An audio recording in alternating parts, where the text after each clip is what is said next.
Dear friends, all of a sudden, all hell seems to be breaking loose everywhere at the same time. In my case, and in Gaza, and now in Lebanon too. At first glance, it looks or seems like the very evil forces have now definitely gained the upper hand, but only at first glance. Remember what they say, don't judge a book by its cover. If you want to know what's really going on, you cannot just look at the cover. This is not only true for a book, but this is even more true for all the covers that the mainstream media and the politicians hide the truth behind. Remember Corona, and remember the secret panic papers detailing how best to spread panic among the population to make the people go along with the lockdowns and eventually even the shots. Remember what Dietrich Bonhoeffer said shortly before he was murdered in a concentration camp. Our problem is not so much individual evil people, but it's really stupidity. The stupidity of the dumbed-down masses that we need to deal with and focus on. And remember what philosopher Immanuel Kant, one of the leading figures of the Enlightenment, said. It is cowardice that keeps the people stupid and docile, as they dare not use their own reasoning to decide what's good and what's evil, what's right and what's wrong. Sapere aude, he said. Dare use your own reasoning. So how do we understand what's really going on right now? Well, by looking beyond the cover, by taking a closer look at what's behind the cover, and a closer look at the official narrative that is presented to us by the mainstream media and politicians shows us that in reality the other side is now definitely at the end of its rope. They are no longer able to hide their crimes and themselves behind nice-sounding, soothing, boilerplate language. They're forced to drop their masks. The mass fraud by their banks and mass murder through their wars are the cornerstones, the pillars of their now ending reign. And these cornerstones are visible now. And the United Nations does no longer serve its purpose of keeping the people comfortably numb. And once again, the synchronicity of events is astonishing. In my criminal proceeding, new evidence has surfaced, irrefutable documentary evidence that shows that the criminal allegations against me have absolutely no basis whatsoever, but were staged by the rogue German Inland Intelligence Service, which is used by the current puppet administration's Interior Secretary to go after anyone who is not in line with the government's official narrative. It is now clear that the only purpose of this trial is to distract the public's attention, the international public's attention, from the fact that the real reason for my kidnapping from Mexico, putting me on trial, and keeping me in pre-trial custody for almost a year now, is my work on the corona pandemic. Well, why am I saying this? We have a smoking gun. And the smoking gun we found is one of the binders. In one of the binders we received from the prosecution, there is a piece of paper. Unlike all the other binders, this one does not only contain copies of the prosecution's file, rather the first page isn't really a first page.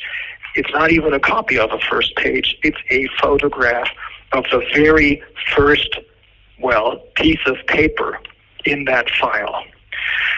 But it's not really a page. It is a little plastic bag containing a police case number, a piece of paper with a police case number, and the word corona on it.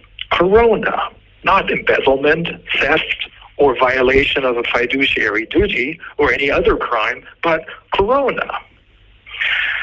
Now, corona is obviously not a crime. unless, of course, you follow up on the evidence that we dug up on the plandemic. Now that's a crime. A plandemic, a planned pandemic. What this word means, this word is the introduction to the entire investigation of the police. What this word means is that just as spelled out in the infamous dossier about me, the real reason for staging a criminal investigation against me is my work of exposing corona as a staged pandemic, and our intent to use the information that we found as evidence in international trial to bring those to justice who are responsible. This alone explains my kidnapping from Mexico and its cover-up as a fake deportation.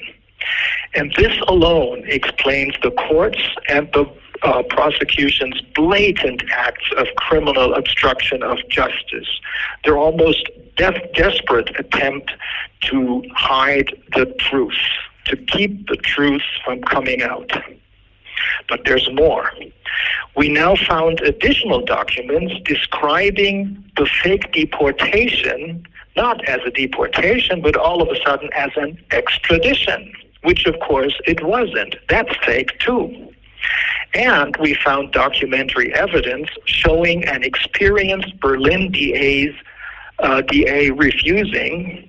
refusing to take the case and start a criminal investigation against me, because he finds that the allegations are can neither be qualified as a felony nor as a serious misdemeanor. And we found that the original DA, another senior DA in Göttingen, who had refused to even open a criminal investigation against me because she couldn't find any signs of criminal activity, was deliberately bypassed when the intelligence service tried for a second time to take me down. For that purpose, they had a young and inexperienced assistant DA transferred from Hanover to Göttingen so that he would do their bidding and follow their orders. And so that the originally acting senior district attorney would not throw the non-case out for a second time. Now, at the same time that these documents have surfaced, a brand new, highly disturbing documentary film on who and what is behind the genocide in Gaza, the occupied West Bank, and now Lebanon, produced by TRT, was shown on TRT.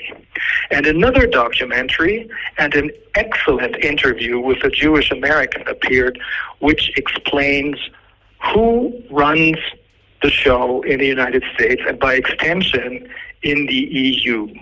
In the EU, where the German government is now collapsing, Macron is completely isolated, and Keir Starmer, who is a newly elected prime minister, is already deeply unpopular and embroiled in a bribery scandal.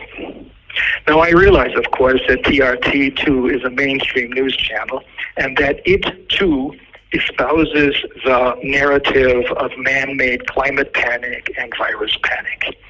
But as far as this Gaza story is concerned, they're the only mainstream TV station that actually have reporters on the ground and that broadcast continuous live coverage of what's really going on there, the full extent of the carnage, which is something all the other mainstream media and Western politicians have been desperately trying to hide from the public until now.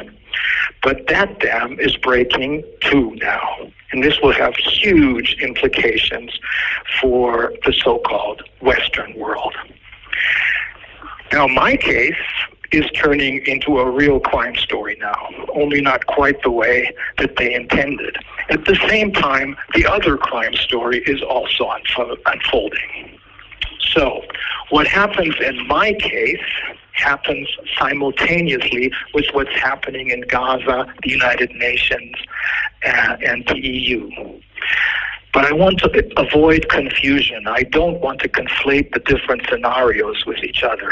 I will therefore start with a statement on my quote-unquote case. This first statement will be the centerpiece of my closing argument in roughly 3 weeks from now, if it ever comes to that. Now, why am I saying this? I'm saying this because there's so much happening right now with Corona that might yet stop the other side dead in their tracks. For example, a brand new decision by a court in Germany, which came down on September the 3rd, says that a hospital's decision to shut out a nurse who wanted to come to work because she wasn't vaccinated was illegal. And the court comes to this conclusion based on the newly published RKI files that clearly show that the corona measures were not based on scientific evidence, but on political orders coming from one of the World Economic Forum's young global leaders in this case. And the decision is also based on new real scientific evidence showing that the shots didn't do what politicians claimed they did. They did not provide the person who got the shots with immunity. Neither did they stop a vaccinated person from infecting others. Now, this first statement on my case, quote-unquote case, will then be followed by a statement on the incredible events unfolding in Gaza, at the United Nations, and in the EU, with a focus on the impending implosion of first the German puppet government and then the EU. Well, the message I'm trying to say or to send is this: don't judge a book by its cover. Don't trust the cover story behind which the mainstream media and politicians are hiding the truth. Look behind the cover and decide for yourselves what is true and whom you can believe. And do what you can to spread the truth that leads to justice and then to peace. Remember Tom Wolfe's best-selling book, Bonfire of the Vanities? Well, this book is based on facts that are now playing out right before our eyes in real time. We'll see you soon.